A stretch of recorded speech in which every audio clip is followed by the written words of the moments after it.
Hi guys, welcome back to my channel. तो आज मैं आप लोगों के साथ अपने जितने भी मॉक टेस्ट मैंने दिए हैं IBPS RRB ऑफिसर 2022 के ऑलिव बोर्ड के, वो मैं शेयर करूँगा उनके स्कोर्स। अपार्ट फ्रॉम दैट जो कुछ स्ट्रैटेजी मैंने चेंजेस किए हैं उसमें, वो मैं आपके साथ शेयर करूँगा ऑफ कोर्स। तो जब मैंने स्टार्ट किया था मॉक टेस्ट देना, तो मैंने जब ये स्टार्ट किया था तो 49.75 मार्क्स आए थे मेरे फर्स्ट मॉक टेस्ट में।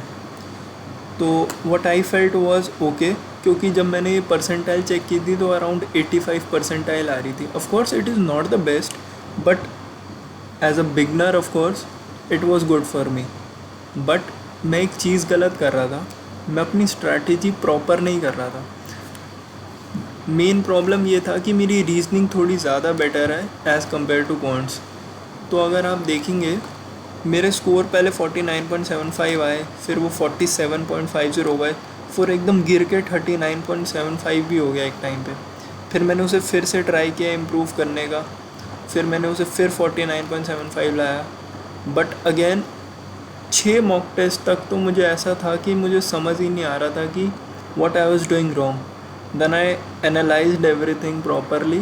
Then what I realized is, see, if I'll share some of the mock test with you, see here. मैं क्या कर रहा था, मैं ज़्यादा टाइम लॉजिकल रीजनिंग को दे रहा था as compared to quantitative aptitude. मैंने एक प्रॉपर बाइफर्केशन नहीं कर रखा था टाइम का कि मैं इतना टाइम इसको दूंगा या इतना टाइम इसको दूंगा, जिस वजह से एक इशू क्रिएट हो रहा था। ये तो सिर्फ एक मॉक टेस्ट की बात है। If I share here, see, come on,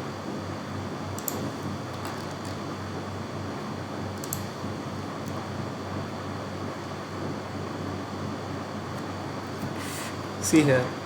so I have given 29 minutes. हाँ, मैं 39 क्वेश्चन अटेम्प्ट कर रहा हूँ, बट जो मेरा टाइम है वो बहुत ज़्यादा लग रहा है।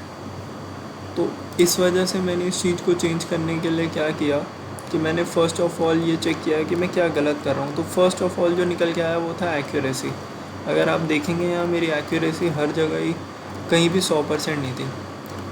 6 मॉक टेस्ट के बाद मुझे ये रियलाइज़ हुआ कि मुझे अपनी एक्यूरेसी पे काम करना है। जब मैंने एक्यूरेसी पे काम करना शुरू किया तो मेरे अटैम्प्ट एकदम ही कम हो गए। हाँ, ऑफ कोर्स मैं वहाँ 50-51 समथिंग अटैम्प्ट कर रहा था, बट अब वो 46 तक ही रह गए थे। फिर मैंने 46 क्वेश्चन अटैम्प्ट किए। देन इसके बाद एक जंप आया ऑफ कोर्स, अब वो 52 हो गए हैं।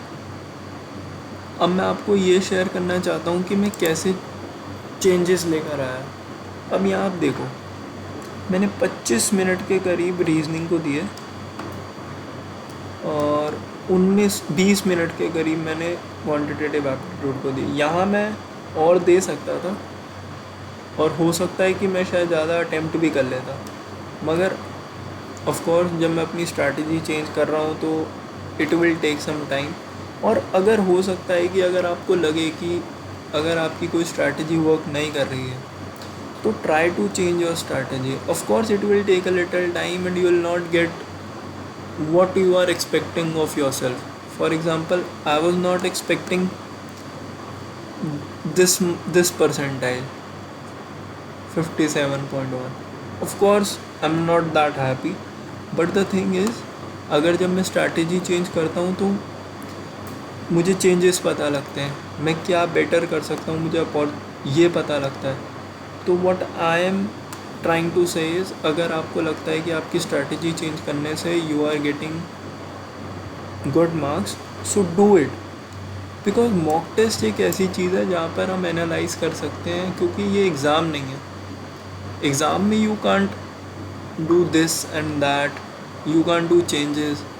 यहाँ पर आप जितने भी अपने आप में चेंजेस लाना चाहते हो, बेटर वे में किसी चीज़ को करना चाहते हो, तो वो ट्राई कर सकते हो। तो अगर आप लोगों ने भी ये मॉक्स अपने अटेम्प्ट किए हैं तो ऑफ कोर्स मेरे साथ शेयर कीजिए अपने scores. And thank you for listening of course. And next time I'll be meeting you with the ninth mock test. I don't know why they have mentioned easy, so I'll try to attempt this one. और of course मैं try करूँगा कि मेरे marks ज़्यादा ही आएँ 52 से. So whatever the marks will be, I'll be sharing it with you. And thank you so much.